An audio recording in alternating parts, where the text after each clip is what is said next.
بسم اللہ الرحمن الرحیم۔ السلام علیکم، مصدق ٹی وی میں ویلکم۔ پریشانی کو ختم کرنے کا وظیفہ۔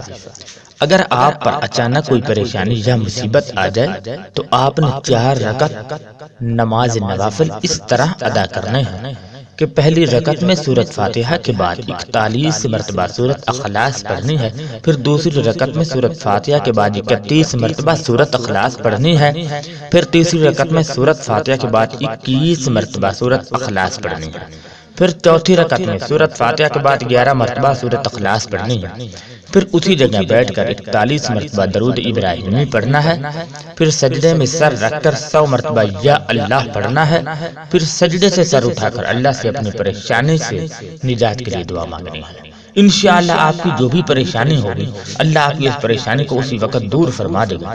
مگر ایک بات اپنے ذہن میں ضرور رکھیں کہ یہ نوافل آپ نماز فجر اور نماز عصر کے بعد نہیں پڑھنے ہیں، اس کے علاوہ آپ جس وقت چاہیں پڑھ سکتے ہیں۔ جزاک اللہ خیر۔